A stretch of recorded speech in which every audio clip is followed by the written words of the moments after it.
Hello and welcome to the Ellen Mocenary Moment. My name is Aaron Spears. And I'm fucking Brad Hathcock. Welcome back. Welcome back. This is a podcast where we discuss world events and sometimes entertainment and sometimes sports. Would you like me to start off with light item or dark item? You are the producer, okay? Like, if you were playing in that, what was that and one basketball league, your nickname would be the producer. So you just produce the shit out of it, and I'll continue to ramble on. Yeah, but I want you to, we could either go light or dark. I like the dark stuff. I don't think we personally need to end the podcast on a light note. That is a production decision, and that is one I'm willing to accept. Okay, then let's start out dark, and that is that the current sitting president of the United States is wandering around the jungle in the Amazon, and Russia launched... literally or metaphorically? Both. And we know he can't walk through sand very well. That was wild. That was a great clip.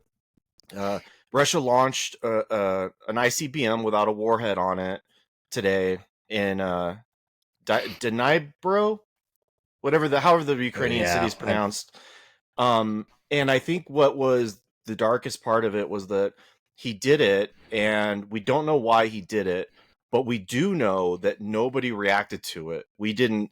When an ICBM goes off, like, I guess our military would have like immediate indicators that it occurred, and we've done or said nothing about it.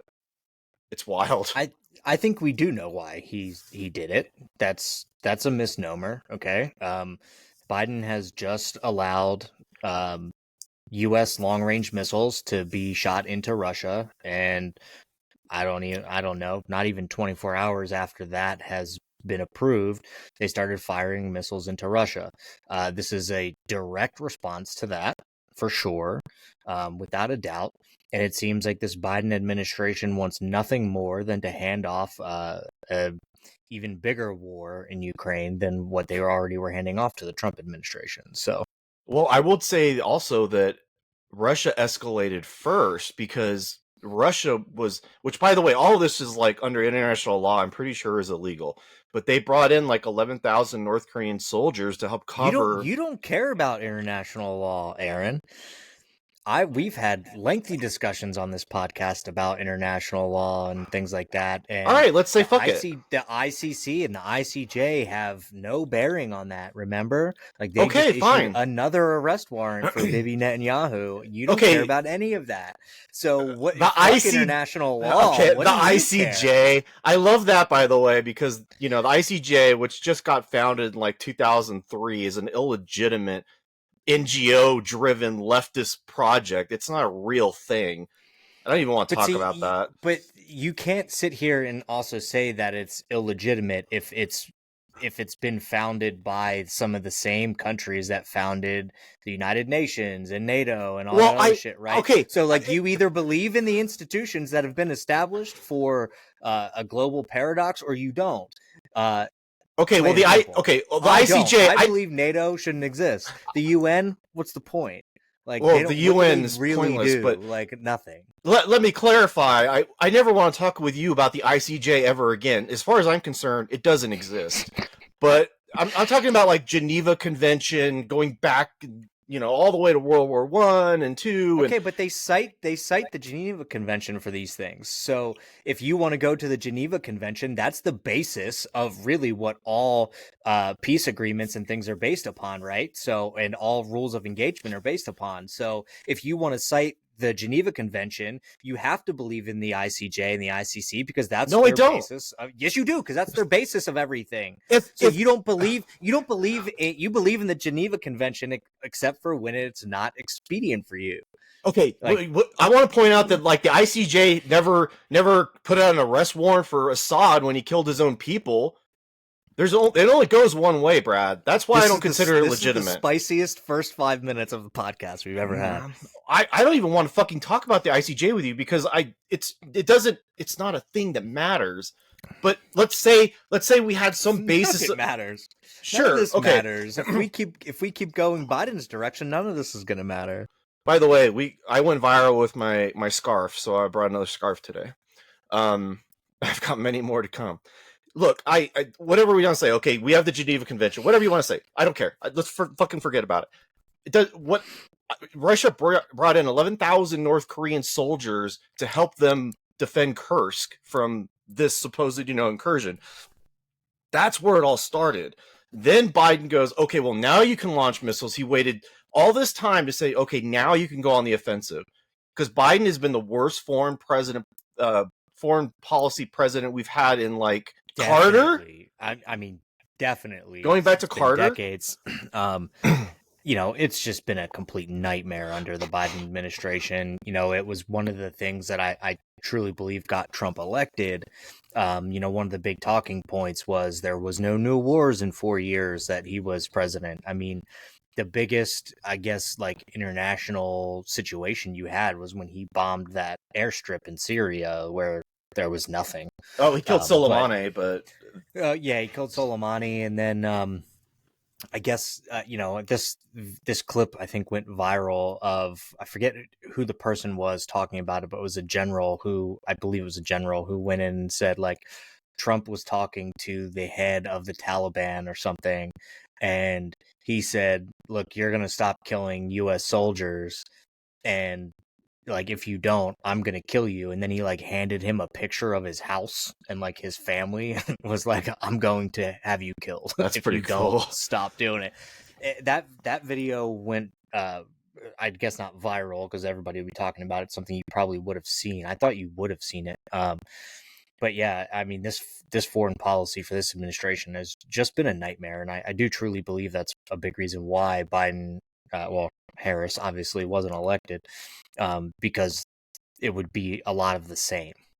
Yeah, and I mean, this is why I'm saying like it's a dark moment because Russia just without any sort of impunity, they just launched an ICBM, which I believe, if I read online correctly, and it's still fresh, it's the first time a country has launched an ICBM in a war. And I wouldn't.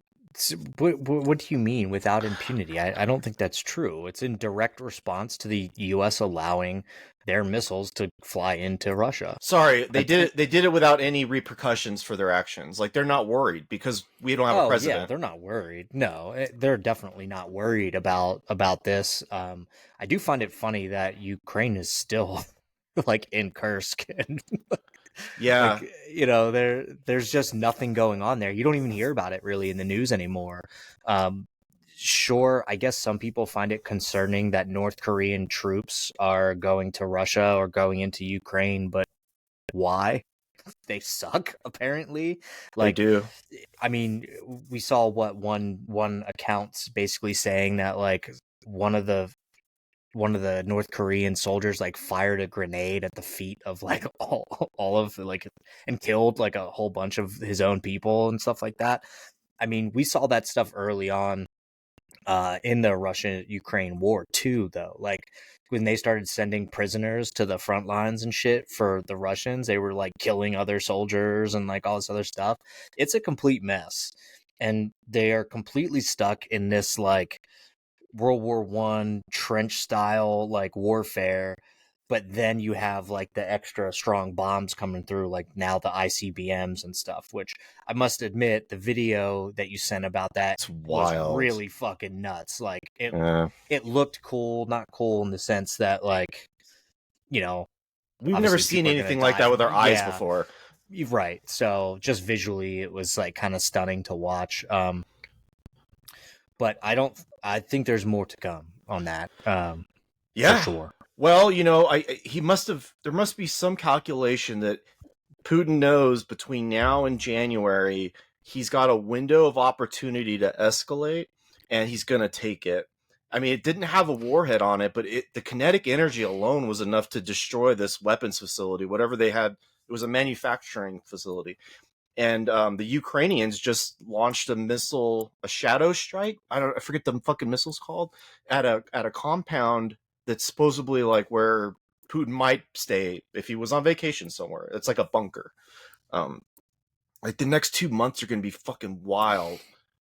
I agree with that wholeheartedly. I think the next 2 months are going to be pretty crazy. You know, Biden's been trying to shoehorn through as much of the aid as quickly as possible so that it doesn't get stopped by the next administration.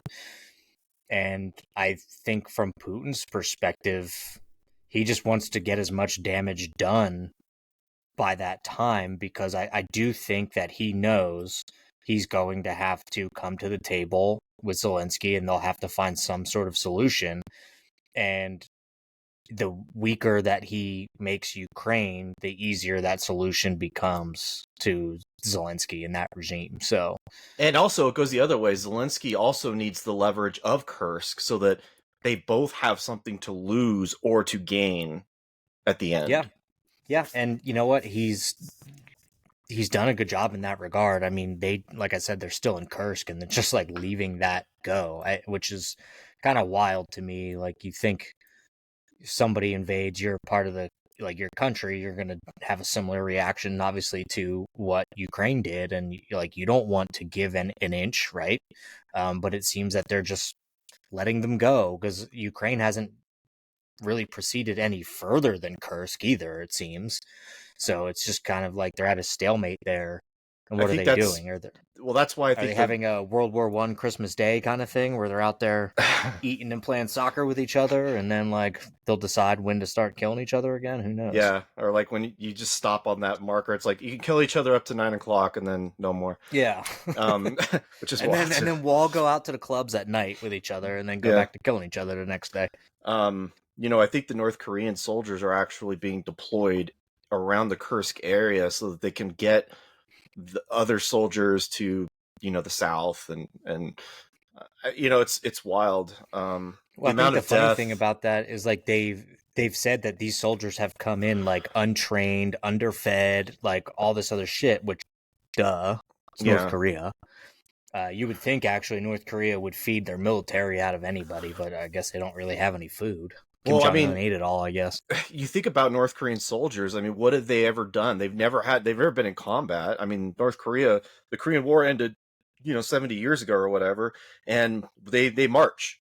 They do military parades. That's like all the training they have. So you send 11,000 soldiers, and they're all basically dead, I think now. Like, I mean, they're definitely not battle tested. No, for sure, they're not battle tested. I mean, they said 2,000 people are dying every day in that region right now. It's the highest number since the war started. I mean, it's just like they just sent 11,000 North Koreans to just slaughter.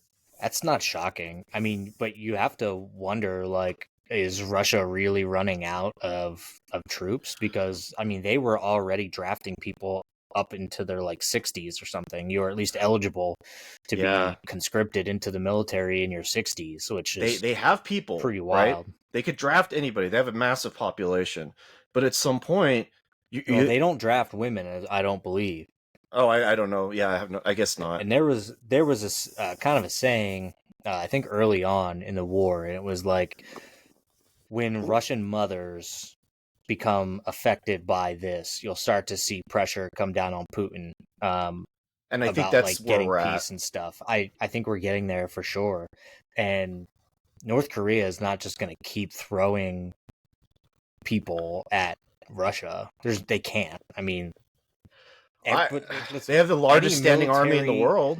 Any military-aged man is forced into the military, I am sure. Yeah. In North Korea, at least for a few years of servitude, and then I'm sure you'll get conscripted back in as necessary, but it doesn't mean you're good. Like, they use Soviet age, military equipment for the most part. Did you see the video of they claim to be a nuclear power. They have nukes. Has that been confirmed? Yeah. Well, they have nukes. Yeah, they can't use them effectively. I mean, they have ICBMs though that they fire off of a Jeep. Yeah. I think that's how the ICBMs are actually launched. I think they're on the backs of trucks and they just shoot them up in the air. But yeah, so one other thing. Did you see the video of the Russian soldiers with the munitions, the shells from North Korea? And they're like scrubbing them to clean them because like half of them don't work. That's not shocking. I don't know if munitions necessarily work the same way because I'm not a large munitions expert. in any fashion, but you can reuse brass from like regular standalone guns. Like you can actually buy all the gear to make your own bullets at home. So you just need like the gunpowder, you need the press and everything else to make it. And so people police their brass and take it home and they repack them. So You think that's what they I were maybe doing? probably I don't, again, large munitions like that, I don't know that it necessarily works that way, but it would make sense from a recyclable standpoint, especially if you are on a front line and you have trouble getting people supplies like Russia does because they do it all by train, and Ukraine blew up that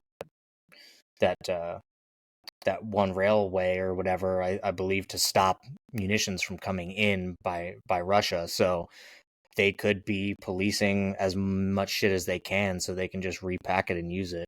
Mm. Although I can't imagine they're very adept at that, so they might see some guns blown up in their own hands and shit. You never know. I think that's totally happening. I mean, in the Ukraine, drone operation just continues to like the amount the footage is wild. It's so So it's so weird. Like, is the U.S. the only country that has like Hellfire missile capabilities from drones? Because you would think like Russia would have a capability of doing that, right? I mean, Iran already replicated um, of a U.S. drone. they reverse engineered it, but they Yeah, didn't. they reverse engineered it. So like they clearly probably have the capability of doing something like that. You would think Russia would have that capability, and why wouldn't they just drop like Hellfire missiles everywhere? I think they don't, and you see that with the technology they're using to thwart the Ukraine drone. They put big nets and boxes on top of their tanks just to stop the grenades from blowing the tanks up. And it's like we're talking like literally World War One technology versus Ukraine's like Right. advanced HD camera. We just drop a grenade and somehow we nail our mark every single time. Like it's wild. It's It just is a pretty meat grinder. wild. It's interesting to see these tactics too, because like you got to think too. I historically we're not that far off from walking in lines shooting guns. Mm-hmm. Remember, like the Civil War, Revolutionary War, like they literally just walked in lines at each other and stood there and shooting each other. Like that's And then quite one day literally the George dumbest Washington, fucking way to fight. yeah, George Washington is like, let's not do that anymore. That's Because not it going to was work dumb. because it was very It was dumb. fucking stupid. It took George Washington to figure it out. But now you have all this like guerrilla warfare, and then obviously urban warfare is probably the toughest. Although I don't know, if you ask people who were in Vietnam, jungle warfare is pretty shitty too. Well, I want to mention also that Biden has not fired a single person in his foreign policy team this entire administration, He doesn't know and who they are. he doesn't know who they are. It's amazing. It's remarkable. After Afghanistan, I would have had somebody's head on a platter, and then to see them go, okay, Ukraine, we're not going to give you the planes, we're not going to give you the rockets you need. We're going to give you like things to make the battlefield static. And then they never let Ukraine win the war, and now look where it is. It's so much worse. And then I look at Israel too, and it's like Israel has had to make the decision like we're not going to listen to you anymore because you're going to fuck us over just like you did Ukraine. And so they're A winning the lot of war it's kind of funny. A lot of the news out of that has kind of like died down. So because they're Lebanon, I winning. guess, is seeking a ceasefire. I saw Yeah. that for Mm-hmm. sure. But a lot of like the Hamas stuff is really like most people just don't even care about Gaza anymore. I don't know. That, or it's just that the news cycles are focusing much more on obviously Trump's picks, for his cabinet and all that other shit. Yeah, we'll get there. Yeah. But it is interesting that you're seeing this kind of stuff happen. I mean, like you referenced the Afghanistan withdrawal, and the left tries to make that out to be Trump's fault because he put together a plan. The difference being that Trump's plan was actually a withdrawal over a couple of years, and he was going to make sure that no matter what the cost, we took all of our equipment with us. That was set forward in his plan, and then the Biden administration actually pushed it forward like very quickly. Nobody made them do that, by the way. Right. So that was definitely problematic for sure. But, it's really weird because like the left will say that that was Trump's fault, but then like they're very pro Ukraine war and like all this other shit. Like it is wild to see the flip, right? Because Republicans were always the pro war party and now they're kind of not the pro war party, although they will support Israel no matter what. And you're actually seeing now Arab voters be like, well, Trump has been embracing Netanyahu a little too much since his election. Like, but we already voted for him. Oh, fuck. Like, what do we do? It's like, well, yeah.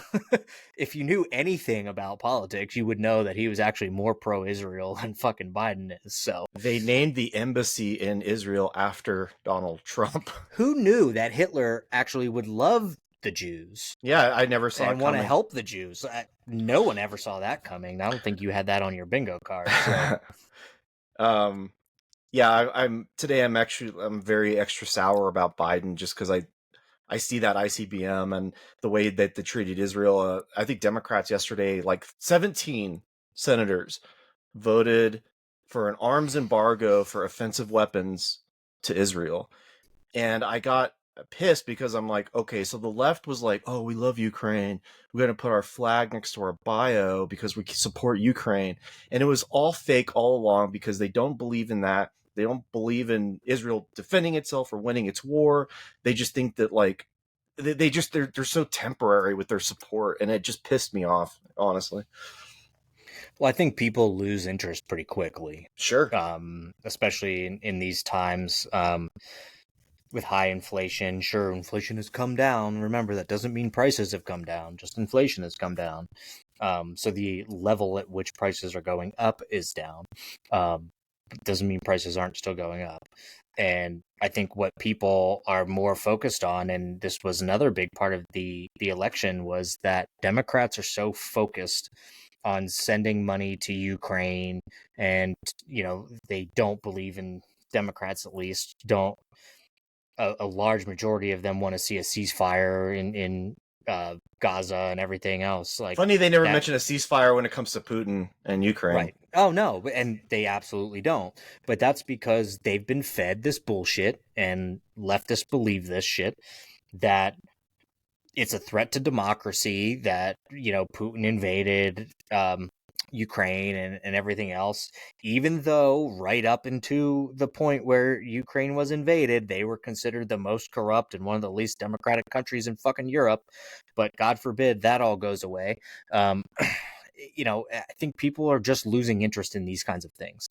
I think the general consensus is that something has to happen with Ukraine, where the U.S. is no longer sending all of this money over there. But keep in mind that no matter what happens, we are going to keep sending money over there because somebody has to rebuild fucking Ukraine, i.e. Halliburton, whatever. I'm sure Liz Cheney's going to get her fingers all wrapped up in that, just like her father did. And people are going to make a fuckload of money off of rebuilding. Do you remember back in the day in war where if you lost, you had to pay the people that beat you to repair their shit? We should go back to that. Well, we I should don't know absolutely go back. Russia to that. doesn't have any money. Why we don't? Fucking globalism, buddy. That's why we don't have it. The US has to pay for everything. Brad, we don't let people win wars. This is what we're talking about right now. We're not letting either of these countries win wars. We literally stopped them from winning wars. We said, no, don't go that far. What? Okay, so I watched a video this week about what would happen if China invaded Taiwan. It was a deep dive, and it was really interesting because it was making the point that North Korea sending their troops to Russia means Russia's giving something back to North Korea. And what North Korea is doing is they're preparing for the possibility that China will invade Taiwan before 2030. And that will give North Korea the opportunity to go after and attack South Korea. And North Korea recently removed the reunification line from their doctrine. So they no longer believe in reunification. They just believe it's a war now. And that it would work because Taiwan would be supported by South Korea and Japan, and that would draw resources away from the country, and that's when North Korea would strike. I thought that was really interesting. I do find that interesting. I can probably get behind that. I think it's true. I also think that if Taiwan were to be invaded, you would see some cessation of war or at least funding to Ukraine from the U.S., especially because especially if this happens during Trump's administration, that funding is definitely going to dry up and probably focus more on Taiwan. You think it You know, will? Trump has definitely more of a vendetta against China than Russia, for sure. Well, I think he has a vendetta against Zelensky too, because that's when he got impeached the first time. Yeah, I don't know. He's been in contact with Zelensky Yeah. since since Trump was elected and stuff. So I don't necessarily know that that's true, but I think that because the public is less inclined to be sending money to Ukraine, they would just switch it basically and start sending that money to Taiwan to fight China. And then obviously that's going to be the end of the Ukraine war because they'll have to just give up at some point and or at least push for some kind of peaceful resolution. You know, Zelensky. The problem is Zelensky's hard line is that that Russia even has to return what's the Crimea. So basically, all of the lines have to go back to the pre 2014. I think that was when. Yes. So if that is your pretext for ending the war, you either never want to end the war or you're just going to fight until you absolutely can't anymore, and then you're going to have nothing. So remember I, that generally in peace deals, nobody ever really wins. Nobody's happy. So what happens? Because Putin has said that Zelensky's regime has to go in order for there to be peace. So is the peaceful resolution that, okay, we won't take anything else, or maybe we'll have to annex like the Donbass, which already has a lot of Russian separatists in it to begin with, but we'll let Zelensky stay, or like how, I guess depends on how the peace treaty really works. Trump says he can do it in 24 hours. We all know that's not going to happen. But yeah, well, I think that they could find an end to that war to fund the Taiwan-China war. I'm not saying that Taiwan is going to get invaded. I'm just saying that this I think video it made it. will. I I think it compelled. will at some point. I think that had Trump not been elected, it probably would have happened sooner. We should be really thankful that it didn't.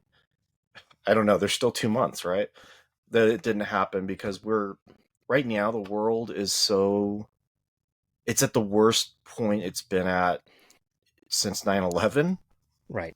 The thing about China, though, is like we know this. They are on a long game. Mm-hmm. Okay. Like we know that. They have like 100-year plan or some shit for dealing with the US, which so obviously the majority of people who are in China now won't be alive in 100 years, and especially in the government, but they put like forward the plan for the country for like 100 years in terms of dealing with the US.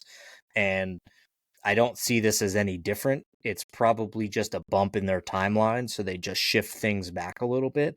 But what you'll see them do is probably ramp up efforts on cyber warfare, spying, like all that stuff. They'll ramp all of that stuff up so that in the next administration, if it's less hawkish than this one is probably going to be, that's when you make your move. I don't see them invading Taiwan in the next 2 months, and I don't see them doing it during Trump's administration.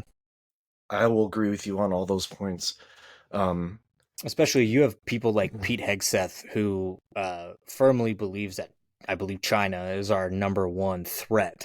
They are At this point. You know what? Biden, when he had Hitler in the White House the other day, told him that Iran is the immediate number one threat to the U.S. I didn't know that. I actually didn't know he said yeah, that. he did. Yeah, he said that.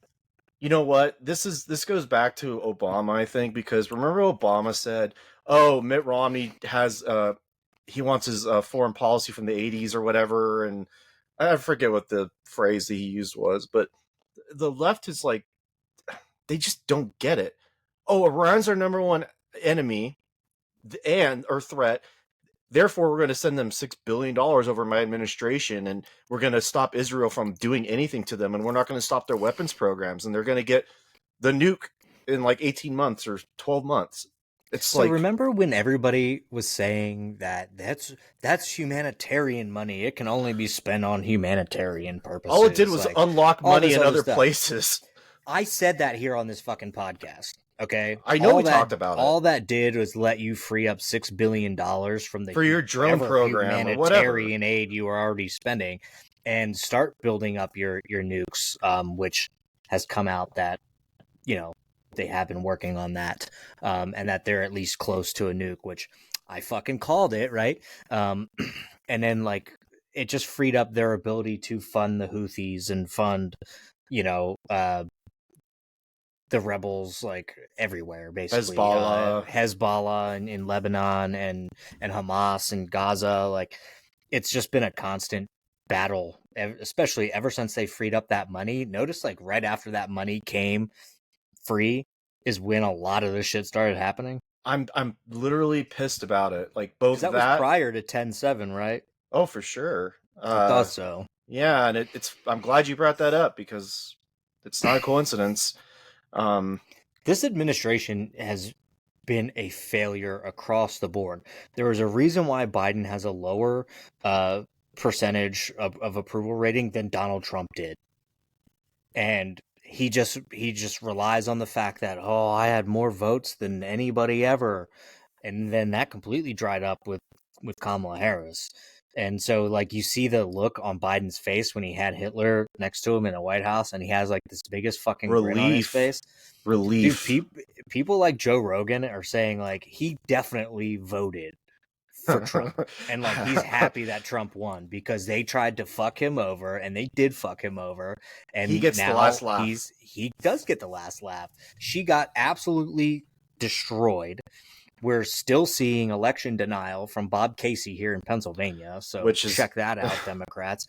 We even had somebody here in Pennsylvania actually break the law in terms of election law, and nothing is happening to this person.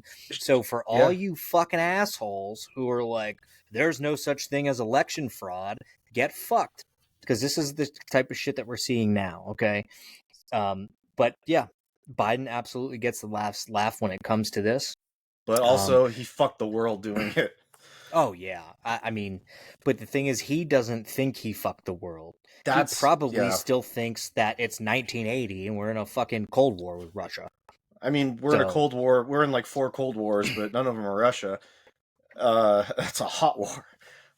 Yeah, it's remarkable. We weren't alive for Carter. We don't know what it was like, but Carter was the same way, dude. He was like so feckless and weak on the world stage, and every single bad actor in the world took that as like message received, sir. We'll Iran will do what Iran does, and it changed the entire Middle East. Do you believe, and I'm genuinely interested in this, do you believe that there is a way to come off as strong and effective and not feckless without military intervention? Yeah, sort of. I mean, we saw evidence of that with Trump because he called Kim Jong-un Little Rocket Man, and then 2 weeks later, he's Kim Jong-un's like kissing the ring and licking his boot. So I guess it's possible. But it's not gonna happen. I would love to know how that happened. Like, how do you have, and if you're looking at policy just from a foreign policy standpoint in terms of what worked, Trump not seeing any new wars, obviously. What is he fucking saying to Putin? What is he saying to Iran? Like all this other stuff to make them stop doing what they're doing. Well, that's what I really would love to know. Unfortunately, Brad, I don't think he's going to have the same ability to avoid a war in the next administration because Iran is trying to assassinate him. Like, they've moved on, and he's going to have to do something about that nuclear program, because I don't believe Israel has the capability or the intelligence to take out multiple nuclear sites in Iran, and we're going to have to get involved with that somehow, because that's a ticking bomb. I don't know. They're going to get it. I don't know. It's kind of funny, right? Because, like, Israel doesn't have the intelligence to stop 10-7, but they have the intelligence to find nuclear facilities that the U.S. didn't know about. Well, I think we feed them information and they know it, but I'm saying they can't do it without us. That's what I'm trying to say. You think? Well, yeah, because I really don't know. I guess I really don't know. It's kind of funny that Iran hasn't really retaliated against Israel, even though they're like, we're gonna do it, guys. Like, we're gonna do it. We're gonna attack after the election. It changed everything for them. It's like you one more time, and we're gonna get you. Like, one more time, and they just keep saying that. But at the same time, Biden also keeps saying the same thing to Israel. This is a red line, and Israel's like, "Fuck you." Okay, this is the red line. Oh, fuck you. And they keep doing it. But that's what happens when you have a feckless leader. And I think you're seeing that in Iran, too, especially because it's pretty new president there, right? Since the other one died in a helicopter crash. Yeah. I want to mention... He's apparently more pro-Western than the previous president. So, well, I don't mean to cut you off. I wanted to say that there's a rumor that the Ayatollah is in a coma. And that would... Is there? I didn't know that.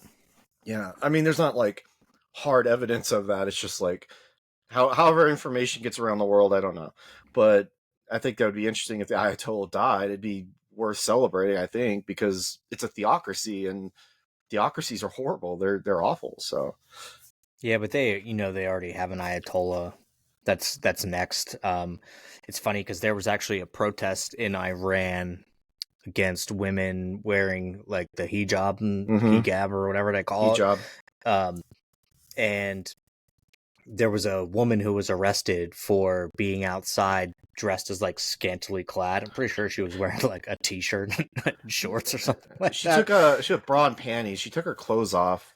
Oh, was it a bra and panties? I thought it was less risque than that. There's so many instances of that where the women just go, like, I don't want to wear this fucking thing anymore, and then they end up being killed, basically.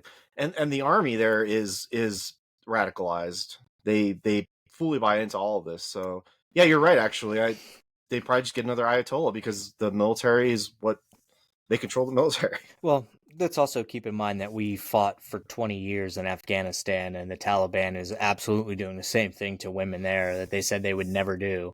Yeah, how'd that happen, They took women out of schools, they put them back in hijabs, like, all the shit, so they have no rights. I mean... Happened like that, overnight. Yeah. Literally, anybody with a brain could have told you that was going to happen. We didn't... We spent 20 years fighting the Taliban, and they never went away. They just waited. They just waited. And, you're not going to like this, but we could have just stayed there. Like, it was stable, and we just didn't. So, also, question for you, okay? When it comes to U.S. troops in war, we have not proved very adept at doing the war thing, right? Vietnam, nightmare, lost that war. Afghanistan, arguably lost that war. Iraq is a proxy state for Iran now because we killed Saddam Hussein. So the U.S. does not prove to be very adept at winning wars. It's a question. What do you think the U.S. could do against an actual superpower when we can't beat a third world country?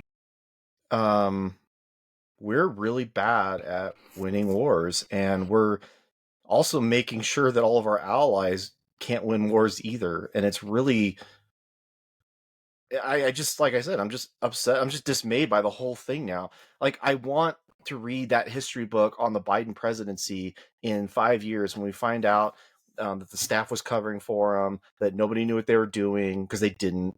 And, every administration that comes in, they start out kind of fresh. And Biden didn't start out like fresh. He brought in, like, all the Obama people. And there was that one guy he's under investigation because he was giving, like, secrets to the Iranians. And these Obama people, they like actually kind of support Iran. And if you look at it on paper, I mean, they gave them all that money. Well, in true Democrat fashion, some people are now saying that because part of the team supporting Kamala Harris's run for office was the Biden team, that they're just Biden champions and that they wanted to see her fail and that they kind of like sabotaged her campaign. That's like one of the new things from the left that you're seeing, is that the Biden loyalists basically sabotaged her campaign, which What is a Biden loyalist, right? Like, what do you have to do to like be that way? fucking who knows? I asked Joe Scarborough. Yeah. Him and Mika Brzezinski went down to Mar-a-Lago and had a talk, and they reset their relationship. It's really Well, yeah, you can't have Daddy Trump be upset at you. it's funny because it happens at the same time that MSNBC is like a fire sale. They're like, Comcast is like, we just don't want this thing anymore. Well, It's their ratings tanked even further after people found out that they went down to Mar-a-Lago after and our last basically talk. pled Yeah. to Trump. Yeah.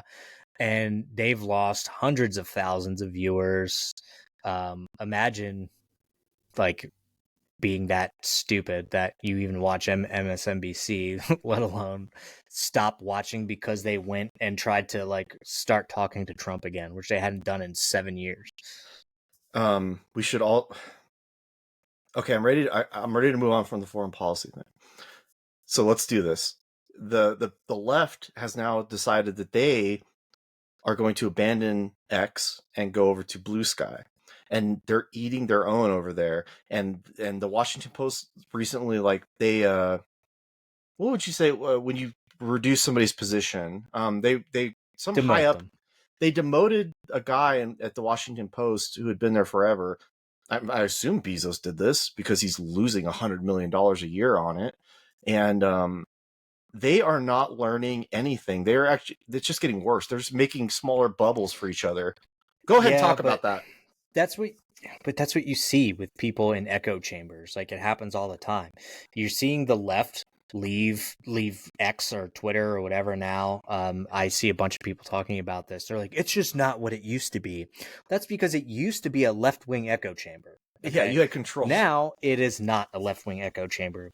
But if you are looking at the For You section on X, you are a fucking idiot, because the algorithm specifically targets things that you're going to hate. Because as we know from our TikTok page, we get enragement engagement. And when we say things people don't like, we get a lot of comments about people saying, well, you guys are fucking idiots or like uneducated, which I have a master's degree. I am more educated than the majority of America. Okay. I say things because I'm still an idiot. I don't care if I'm educated. I'm still an idiot. I like to say shit. I like to say dumb shit. I like conspiracy theories, multiple things. I'm not even going to bring up aluminum in vaccines. We're going to keep going past that.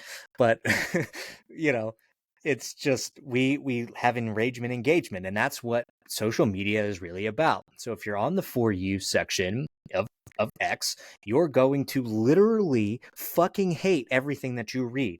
I wake up in the morning and put on the For You section to see what the fucking stupid people have to say every day, because they're all leftists, all of them. Every single one of them has not one coherent fucking thing to say that actually matters. Yeah. Ever. I guess there's nothing. I have nothing to add. It's just the way it is now. So them leaving, I don't know what my For You section is going to look like. Them leaving doesn't mean anything, really. It means nothing. It means nothing. Everyone's sitting here saying it's getting worse, or like the bots are getting worse. It was something like 80% of Twitter was bots to begin with. That was a big thing when Elon Musk was trying to buy Twitter in the first place, was he wanted them to like show proof of what the all of the he like all the bots were, like the number of bots that they had and everything, and they weren't able to really do that. And he ended up getting stuck into buying Twitter anyway, because he kind of had already made like the deal. And then when he found out that it was like 80% bots, he decided, oh, I don't really want to do this. But he was held to purchasing at some like obscene price. Yeah, it's really strange that people have decided X is no longer a worthy platform for them, and at the same time, X is like probably doing pretty good. I don't know about like the business side of it, but Yeah. ideologically, it's there was numbers that came out recently, and it said that it was like 62 to like 30 something before, and now it's like 48% Republican or Democrats, 47 Republicans. Like the ideological makeup of X is actually balanced out. Look, I've never once heard of Blue Sky. Okay, I don't know what the fuck it is. I'm not going to join it. There's enough social media platforms out there to begin with. I don't really know what it is. I assume it's Twitter for leftists, Yes, whatever. They tried that already with Threads, and Mastodon. and I never heard of that. They tried it Exactly. with Threads, Threads, and that didn't work. It's still around. But remember, there was like this huge fucking swath of people that moved over to Threads, and then that all stopped. They all came back. You know what's funny Yep, is they all went back to Twitter. some of these guys, they come out and they say like, I cannot be on this platform anymore, and I'm going to go over to Threads now. You can find me over there, and I'm going to write over there. And this is where and then like a year later, they're posting on X again, and this is going to Right. happen again too. Absolutely. No one cares. It's like it's the whole thing of I'm moving to Canada if Trump wins. Fucking go ahead. You're gonna find out that you can't. Except if you're Ellen DeGeneres. She moved to England. Fuck her. Who cares? Didn't her The show get canceled anyway? No, she ended it, but she put her Well, money where her mouth that's is. because she was getting completely fucked because she was terrible to all of her employees and all of that was coming out. Well, she So moves she to a probably ended it before she lost all her viewership and got canceled. yeah. You know, she moves to a country that is arresting people for their tweets. Like that makes a lot of sense. You're a comedian. Are you fucking that stupid and Oh, dense? that's Yes. a real fucking loose term. Comedian. Uh, That's uh, that's like calling me a comedian. she Okay, used to be a comedian. Let's say she used I to do stand guess. up, but I I'm not saying she's sure. funny. Well, there's tons of people who do stand up that aren't funny. Yes. One of the I'm trying to think of one that comes to mind, but none. Okay, so Carlos Mencia. yes. Perfect. Joke stealer. So let's move Chelsea on. Handler. Oh, she's definitely not funny. Let's move on to the Matt Gaetz thing because he withdrew, which we basically said like that's probably going to happen. I thought that was really interesting because I thought he might try to stick it out, but I guess he heard something from the senators and they were like, "Look, dude, we're not." Well, Marjorie Taylor Greene said she is going to blow it up. I assume she doesn't like Matt Gaetz. She said she will release every fucking like ethics report Good. out there. She said she would release Jeffrey Epstein's list, which she should anyway, for the record, should anyway. But that basically, like, I'm pretty sure she was anti Matt Gaetz as well. And we did say most Republicans don't really like him. But you're right. He resigned from his current job just to have to resign from becoming the head of the DOJ. So fuck him. I think this is how it happens. I think he resigns from his House seat. Then he doesn't take this job, but he did win his election, so he'll be back in Congress for the next whatever they call. I forget the term. Not class, Term. but yeah, Yeah. term. Well, you saw that they were trying. Chuck Schumer was trying to deny Dave McCormick from taking his like orientation It's so wrong. for the next term because they're still going through a recount now in Pennsylvania. Obviously, we're wrapping back to that now, but it's just interesting to see how all of this is playing out. Like, there's just drama across the board. Um, there's election denialism, and I think even Democrats are starting to turn on the whole Bob Casey thing. There's people saying that Josh Shapiro, because he's backed like this whole like recount thing and everything. They're like, this was his chance to make it seem like he's right in the middle and everything else, and like, not believe in election denialism and stuff, and he hasn't. But he has done good things in Pennsylvania, as we've said, reaching across the aisle and stuff. But in this case, he's just kind of like letting this proceed. And they're still counting votes in California, I guess. They're really trying to get this popular vote for Kamala Harris, because she's also polling at like 74% as the likely next candidate. Yeah, she's considered the leader of the party. Why? Why? Like, I understand you're all in disarray because of Trump's win. I really thought that we would see the end of Nancy Pelosi once her term was up, but she filed for re-election. I truly felt like she was just going to be like, I can't fucking do this with Trump again, and try to like be done. Which would actually be horrible for Democrats, because she's really the only person who can kind of deal with Trump from the Democrats' perspective. She's the only person who won't get steamrolled by him, in my opinion. And I don't know. Like we said in the group chat, Nancy Pelosi got a sitting president to basically resign and step aside. Like, that's power that you can't. She's arguably the most powerful person in Washington. She has never run for president and stuff because she probably feels she has more power in Congress than anything else. And obviously that's where things are supposed to get done, right? So, well, where do we go from here? Let's see. Crypto's up. We're crypto bros here. I don't know if everybody knows this. We are crypto bros. Not really. But no, I'm actually out of crypto, but Trump said he wants to make this the Bitcoin capital of the world, and Bitcoin has responded in kind and is now upwards, about to break that $100,000 mark. $99,000. Wow. So just remember, the first person to ever use Bitcoin to buy pizza spent like 10 Bitcoin on like 2 pizzas, and now look at where he's at. It's $1 million pizza. Yeah, we don't know where he is. He's a story in a footnote in a book. Well, there's that guy. Do you remember the story of that guy that like lost his like thumb drive or whatever that had all his Bitcoin on it? Oh yeah. And so he's actually suing the company that owns the landfill or whatever, because he's been asking them to basically try and dig up their entire landfill to find his little thumb drive. And they won't do it. So he's suing them for, I don't know, I think it was above $1 billion. That's wild to me. I mean, over some fucking digital money.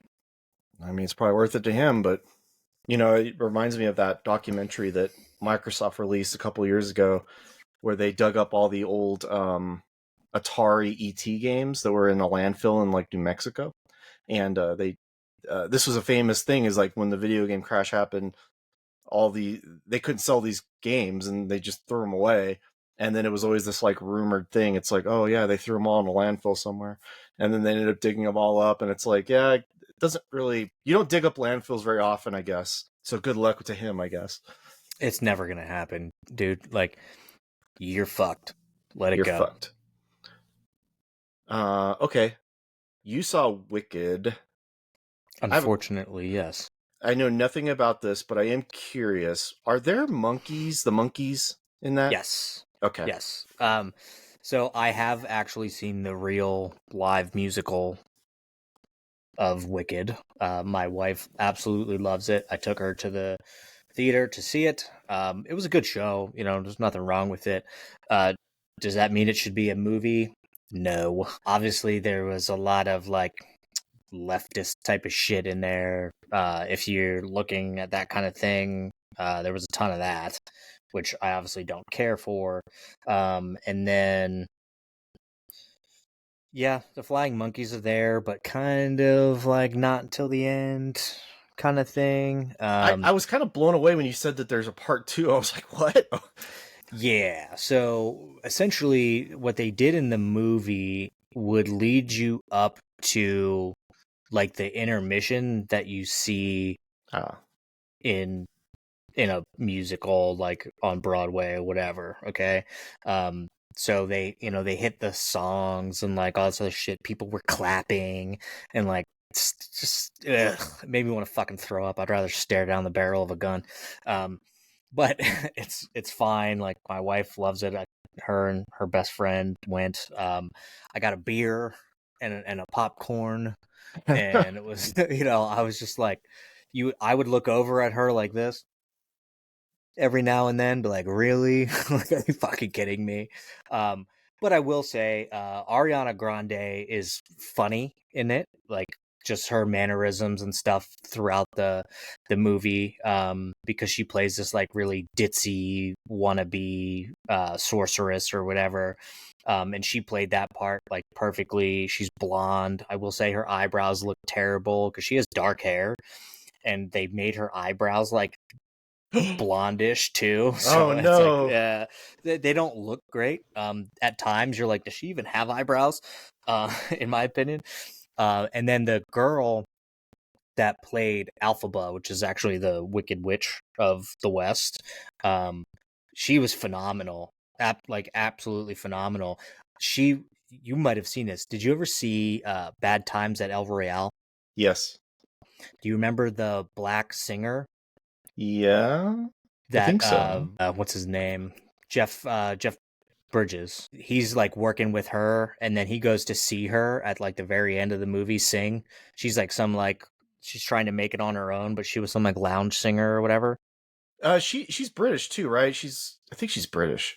I'm not sure if she's British or not, but she's good. You liked her as the Wicked Witch. She was very good in it. She can sing very well. She's not a bad actress either. Cool. Jeff Goldblum is in it. It's like, ugh. Why? He plays the Wizard of Oz. Apparently it's a book as well, which I didn't know. So like, Alphaba's sister is in like a wheelchair, and I didn't know because even though I've never read the book, but even though I've seen the musical, I didn't know if that girl was meant to be in a wheelchair or not, or if they just like threw it in there for inclusivity purposes. And I was like, what the fuck? So I'm like looking at Lauren. I'm like, is this real? And then I talked to her about it later, and I was like, was her sister always in a wheelchair, like in the musical and book and stuff? She was like, yes. I was like, okay, then that's fine. That's fine. I thought they were just throwing it in for inclusivity purposes, but thankfully they did not. That's the joke with Netflix is they did I forget what historical period piece it was, but they put the guy in like a wheelchair, and I think he was also gay. I don't remember what the story was, but it was. Well, didn't they do that same thing for like Cleopatra or something? Yeah, they do it for everything. I mean, that's why it's like a running joke now. Whatever, like they're making business decisions, I guess, but I don't think anybody's buying it. So. Yeah, that's 100% not going to be in my top 15 of the year. Cool. Spoiler alert. It's not even going to make an honorable mention. Will it make your worst movie of the year? Probably not. No. Probably not. So I will say it wasn't a bad movie if that's your thing. I understand what you're trying to say, yeah. Yeah, it's just like, my wife would look at Alien Romulus and be like, that's a bad movie. Or The Terrifier, she'd be like, that's a bad movie. It's not. It's only a bad movie if that's not your thing. Musicals are not my thing. I could give two fucks about them. But not from a big fan. You're an objective person, so you're watching a film and going, this is well made. And it very much was. The sets that they have for the movie are incredible.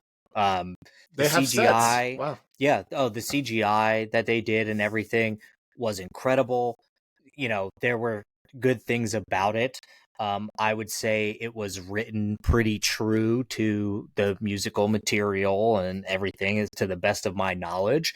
The acting, again, not bad, but you have to take it for what it is. Like, it's childish, in my opinion. Like, the way that they talk and, the fawning over people and shit, like, it's not real life. Like, it's childish, in my opinion. It's fantastical, I guess, is what you would say, because it is fantasy based. But it was fine. That being said, I also don't really know what the plot of The Wizard of Oz is, to an extent, right? You've never seen it? I probably saw it once when I was a kid. Wow. I don't give a fuck about that movie to this day. Don't give a fuck about that movie. Well, So I get it. It's a prequel to that. But the thing is that, yeah. like, the Wicked Witch is in Wicked the focal point, and she's a good person. I knew it. Yeah. And essentially what turns her bad, and spoiler alert for you morons out there that haven't seen it, she turns on the wizard because the wizard is so in the world, like, animals can talk, and they teach at, like, this university that she goes to learn sorcery, all this other shit, right? Think of it as like Narnia, Chronicles of Narnia, right? Think of it kind of like that. So talking animals, like, all this other shit. Well, she has this professor who gets taken away, and it's played by who played Tyrion in Game of Thrones. I can't remember his. I can look it up while you keep talking. Yeah. So anyway, he plays this, like, professor, and he's a goat, literally a goat. And he gets, like, taken away, and they're trying to put animals in cages so that they can't learn to talk and Peter stuff like that. Dinklage. Peter Dinklage, that's it. So he does the voice of this goat and everything, and he gets taken away. And so she, like, freaks out about it, and then she meets the wizard and finds out that he's behind that, about, like, not letting animals speak and stuff anymore and putting them in cages. And he doesn't actually have any powers. Like, he's just a person. So it's like this whole facade, and that he's trying to use her basically as the wizard so that he can maintain control over her, to maintain control over Oz and the Emerald City and shit. Right? So she finds that out, and she flees. Like, she steals the wizard's book of spells and, like, all this other shit, and she leaves, sings her stupid fucking song, flies up on her broom, and then it's over. Oh, I'm glad Well, she has there's a broom. another part of it where she, like, tries to save her sister, because I guess they go after her sister. Very, like, Hunger Games-y kind of thing. So, but at the end of the day, the witch is good and the wizard is bad, and it's like the complete opposite in fucking in the Wizard of Oz. So not exactly. Like, the wizard is they kill a gray the witch. area. Well, they kill the witch, not on purpose. purpose. And the whole movie actually starts out as, like, they're in Munchkin Land singing about fucking the witch is dead, like, all that other shit. And then that stupid Glinda girl comes down and is I don't know if you know who that is. She might be Wicked specific. No, she's she's like in the movie, the original. Is she? Okay. Yeah. So she's a good sorceress. And she's like, well, we were friends. And then it's her telling the story of their, like, friendship to these little munchkin people. So you're wondering how I got here. It's kind of the yeah. Cynthia Erivo is the name of the actress that plays the witch. Yes. And she was very, very good. There was a part in the movie where everybody starts fucking clapping, and they're, like, hooting and hollering and shit. And by the way, AMC sent out an email that was like, don't be fucking singing during the songs, because, all these morons know these songs, like, word for word. And so they did a scene where Idina Menzel and the other chick who played Idina Menzel originally played the Wicked Witch in the Wicked on Broadway, like, when it first started. That's why she got frozen, I bet. Yes. So she was in the movie, just had, like, one big number, but also the girl who originally played Glinda from Broadway was in it too, and they did like a duet kind of big thing. So people were like, "Yeah!" It was so stupid. Crowd pleaser. It's 2 hours and 30 minutes of my life I'll never get back. It's, dude, long runtime, man. Long runtime, and they're gonna have a second part, so it's probably another 2.5 hours out of my life I'll never get back. Oh, they're not going to have a second part, Brad. They're going to have a franchise. They're going to turn this into a franchise. It's going to be huge. I don't know, because they only have one piece of source material, being that book. Unless some other book was written, I could see them maybe doing like, I don't know, The Wizard, and he got to be like that, but hopefully it wouldn't be fucking Jeff Goldblum. Bro, they made a TV show with James Franco, or a movie with James Franco about Wizard of Oz. Like, they've done this so many times. I just want to say, by the way, I'm gonna defend The Wizard of Oz a little bit. That original movie, I hated it as a kid because I thought it was fucking weird. But it's kind of neat going back and revisiting, just because it was like the first color movie, and it's like also very dark. It's very dark. It's very dark in its nature. But I do find it funny that we have not seen an actual reboot of The Wizard of Oz, like a straight 1-to-1 like reboot of The Wizard of Oz. I guess they're afraid to do that because of the original being such a classic, but like when they did it with like other, like with James Franco, it like didn't work either. So I don't know. Have we really done this? We really did talk about that for that long. I don't know. I ranted on it. I hate it. Oh God. My wife, she was like, "Oh, I'm sorry that you didn't like it." I'm like, I just liked that you liked it. Like, I like to see people that are excited. I enjoyed your enjoyment. Yeah. Like, she was pumped about it, dude. She was like taking a shower, and I walk in the bathroom and she's listening to the fucking soundtrack. And I was like, really? Like, I listen to this shit. And it just, you know, she loves that kind of stuff. When I took her to see Wicked, she was real excited about it. She just loves it, and that's fine. Like, she wishes that I got excited about things the way that she does. I'm just not that type of person to get like real gung-ho and pumped about something. Even when you are excited, you're pretty muted, I would say, or you don't express joy about things. Is that fair to say? That's very fair to say, because I don't know. It doesn't mean I don't enjoy things. Like, I don't like Iron City Light beer, okay? It's like a Pittsburgh beer. You probably never heard of it. But we went and toured the Iron City Brewery last weekend, and it was actually really cool. Like, the space was really cool. They only have 5 brewers, and they are a very large, like, East Coast brewer. But they do everything digitally, so like they can brew from their phone at home. Sweet. Like stuff like that. And they have this like really nice new building. They actually had a guy come in and they created their own distillery, so they're going to start doing bourbon and shit like next year.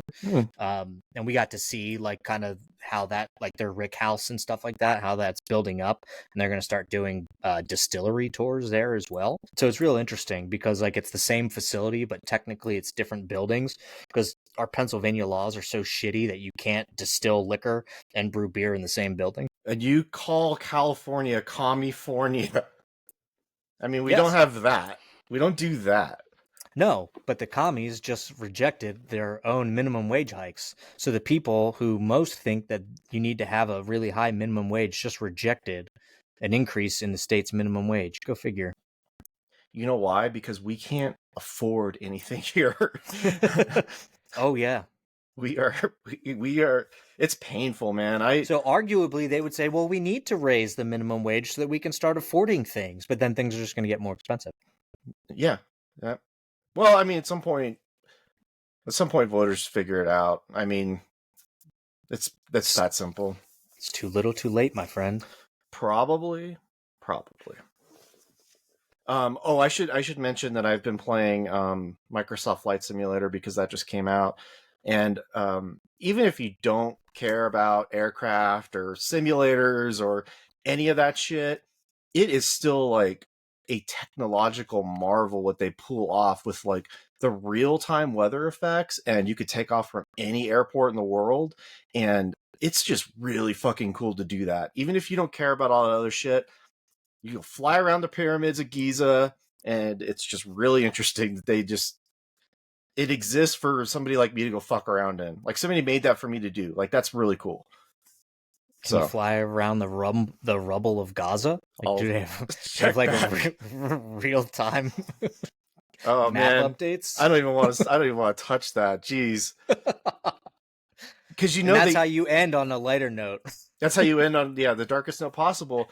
I mean, it's wild because like they even have like the hurricanes that hit Florida and shit. Like you can like fly around the hurricanes. Like it's all real time. It's interesting, but now that is interesting. Yeah, not my thing, but interesting. Like when you boot it up, there's like 20 different tech companies that all have like the little modules in there, and it's like, oh, we've got the like an aircraft manufacturer for like military aircraft, and their tech is in it, and then you have like all the weather shit, and then you have like the auto-generated buildings because it's doing it with like machines and AI. But now, see, you need to build yourself a chair or like a machine with a big fucking screen on it. Like, get yourself one of those like rounded screens.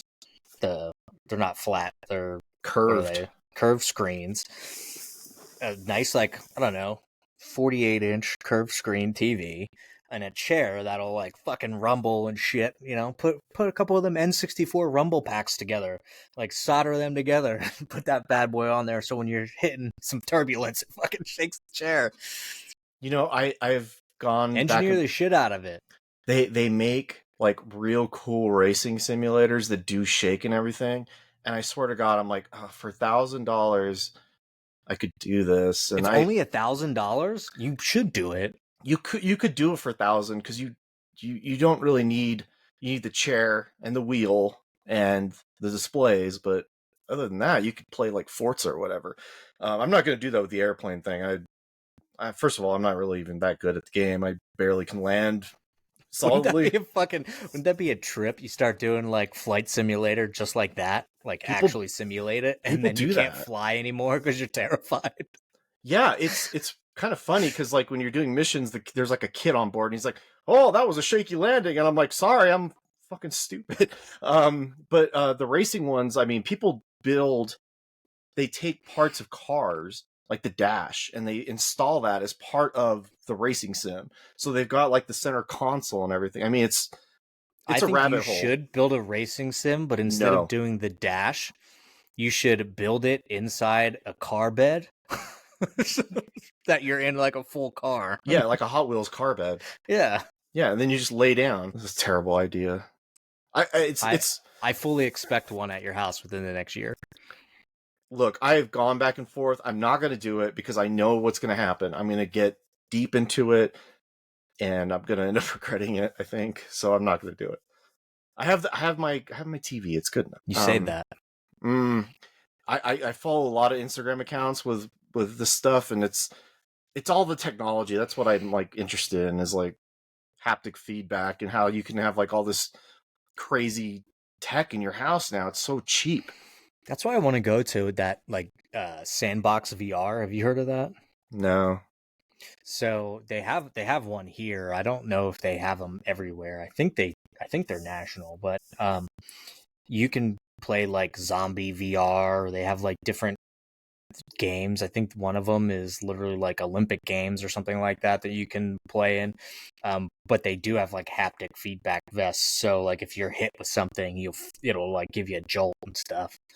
It's cool, man. That shit was when we were kids. It was like, you're gonna have a VR someday, and I'm like, I don't think so. I mean, come on. Remember the lawnmower, man? Yeah, I mean that's the shit I'm talking about. Where it's like you could never, as a kid, like foresee this being a possibility, and now it's like, go get your $300 VR headset, and you can like go walk around a museum or play a fucking zombie game. It's pretty cool. And listen to that $300 VR headset. We went from like not having that to like $300. Like that's nothing really, and we were talking like legitimate VR capabilities, right? Like remember when like the Xbox Kinect came out, or like the PlayStation Move, which arguably Kinect was better than Move. Now that was really just a You're right. phase, but like I remember games for Xbox where like to walk you had to step forward and kind of like go like this with your Mm-hmm. arms, and it would let you move. And there was like a zombie game or something where you would like slash like this to fight and things like that was really cool at the time, albeit it didn't work all that great. Or they had those like dancing games like uh, similar to Dance Dance Revolution or whatever, but you had to actually do like the moves to dance. Like, it wasn't Dance Dance Revolution where you're just tapping on like a pad or something like that. Like you had to do the real dance moves. And now we're at like full on like VR headset. And like when we went to that thing in my bachelor party down in Austin, Texas, we did that like VR thing. Remember, it was like nice and calming where you're like in this Floating down a boat. river, yeah. Yeah, like, and it was almost like a birth to death like kind of situation, right? Like that was the We art of it, Yeah, we but that got was out all of it. VR. We were actually like we were all four of us were like emotionally affected by the art piece that they made in VR. And it was like we all took the headsets off and we're like, what the fuck just happened? And Yeah, it was it was a cool. wild experience. Yeah. And we kind of take that for granted now too. Like, the headset thing is like people don't even they go like, I'm not gonna do that. Why would I do that? And it's like, Well, man, we also grew up in a time, right, where sitting too close to the TV would like ruin your eyes. yeah. And now we're like, here, put this fucking TV on your face. Or like the Like, 3D glasses, like remember Third Rock from the Sun had a 3D episode, but you went to the store and you got the glasses, and they were paper glasses with the red and the blue, and that's how you saw the 3D on the TV. And I dude, think like wow, even now 3D still fucks with me. They just give you like regular like glasses, right? Like mm-hmm. plastic frames, all that shit. But watching that after like an hour, I'm just like, oh god, rubbing my eyes. I'm like, this is brutal because like I went to see King Kong last year, King Kong versus Godzilla or Godzilla, whatever, yeah, and that was in 3D. And after like an hour, I'm like, my fucking eyes are starting to hurt. So yeah. it all depends on the person. But like, look at the 3DS, right? Like the Nintendo 3DS, that was glasses free 3D, and you could Yeah, adjust the 3D how 3D it was. There was a slider, and it's like, man, we just like walked through that like it was like it's just a thing that happened, and yeah. And whoa, it's gotten infinitely better, obviously. Like I remember watching not Friday the 13th, Nightmare on Elm Street had a 3D version of, I think, Freddy's Dead. So it was like Nightmare on Elm Street 5 or something. And it came with 3D glasses and everything, and they were the paper ones with the red and the blue, and it was just like shitty. But then I went to see in IMAX 3D. What was the movie? Joseph Gordon-Levitt played the guy that walked between the Twin Towers.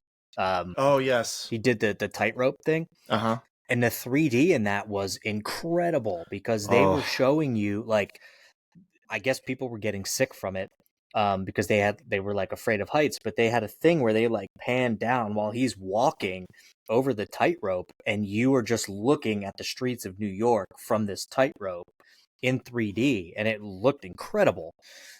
So the technology is just so much better.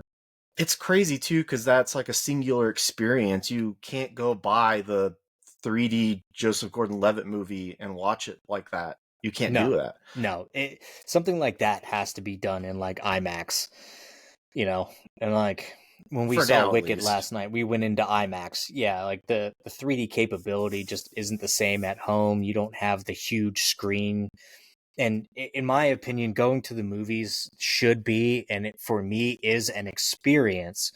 And not a lot of people look at it that way. Like I love going to the movies, but not everybody looks at it that way of it just being an actual experience. It just depends on the movie. Like when I saw Oppenheimer, that was kind of the thing. It's like this is an experience for me, and it was. And sometimes it's not. It just depends, I guess. Well, I mean, I like we hadn't seen an alien movie, or at least a good alien movie, in quite a while. So like going to see Romulus in theaters, like that was an experience for me. Also because I love what Fede Alvarez has done. So like I was like, okay, they're bringing horror back to Alien, which it hasn't been a horror like franchise since the first movie. So I actually felt good about that. I went to see it twice. It's now streaming. By the way, everybody It's should on go watch Alien Hulu Romulus, Hulu or or Disney Plus. They're the same fucking thing at this point. You can find all the same content, I believe, on Disney Plus that you can on Hulu. And then the Steelbook comes out December 3rd, which I did order. Terrifier popcorn bucket update. We don't have them every week. Yep. We just got to Every update week. the audience. Still nothing. Not even an email. Not even an email. The only thing I have heard, and I might have heard this from you, is it might be till February. Yeah, that was for something else, but it could be. Maybe when it comes out on Blu-ray. Also, have you ever kickstarted anything on Kickstarter.com? Like, have I ever joined a Kickstarter? Like, yeah. I did do one. There was some, like, interesting board game that I wanted to get. But I guess they didn't get enough funding, so they ended up returning all the money. I'll back stuff that's like 2 years ago, and I don't remember ever doing it. And I got an email today. They're like, "We're getting ready to ship this out in December," and I was like, "The fuck? When did I do What this?" was it? Yeah, what was it though? Well, it was right up my alley. It was a ColecoVision documentary, and then they had all this like ColecoVision stuff. ColecoVision was an old video game console in Europe primarily, and I never got to play it or use it, or I know nothing about it. So I was like, yeah, I would like to learn about this. Apparently, this was my thought process like 2 years ago, because I didn't even know about this thing until I got the email, and it's like your Blu-ray will be out in December, and I'm like, oh, how lovely. I completely forgot. I backed a movie too earlier this year that's supposed to come out soon. I haven't gotten any updates on that, but I would have to go on there. I haven't been on Kickstarter in a while. People start those things for like the most asinine reasons most of the time. Most of the time. There was, and this actually now has come out. They're called Heavies. They're earphones like this, but they're designed for people who specifically listen to heavy metal music. No way. That's pretty cool. And right now they have like $80 off them or whatever. I think they end up being like $300. They also have different shells that you can like take off and change so that there's like a different look to them and stuff. But I kind of want them because I do listen to heavy metal music.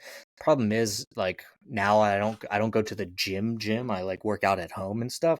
I don't really need headphones anymore, so like I don't really use them. But I had never had headphones that were designed to handle like the double bass that you get from heavy metal music and stuff like that. So I'd be interested to try them and see if they're that good. I don't want to buy them because they're so expensive and then they suck. Well, they suck. They made them. I don't know. I've never found a good set of headphones like these. Every time I've got like 5 of them in this house, and none of them are very good. Like, I don't understand that. I mean, I would imagine if they're good for heavy metal music, that they would be good for just about anything. Because heavy metal music is the most bass intensive music probably that you can find, other than like house music that just slaps you with a bass line for 8 minutes. Yes. But in terms of like actual drumming and everything, like you get double and even triple bass drum pedals for certain bands. So I would be interested to see if those are good headphones.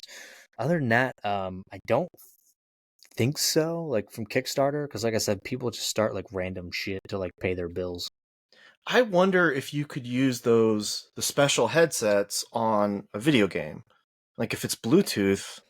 I would think so. It's definitely Bluetooth. I would imagine it, Bluetooth is Bluetooth for the most part, I guess. Yeah, I guess it would work. While I work in IT, I'm not a Bluetooth specialist. I don't know exactly how it works, but I would imagine that you could connect it to virtually any Bluetooth capability. So what I'm doing is I'm going to get the simulator, and then I'm going to get the big heavy metal headset, and then I'll have like full audio as well. There you go. Yeah, that's what I mean. I would be interested to try them and see like if they're any good. All right. Well, This was productive. I feel better now. I felt like everything was kind of bad, and it still is, but there is good stuff dark. too. There's good stuff, man. Just remember, we live in America. Okay, things are pretty fucking good here.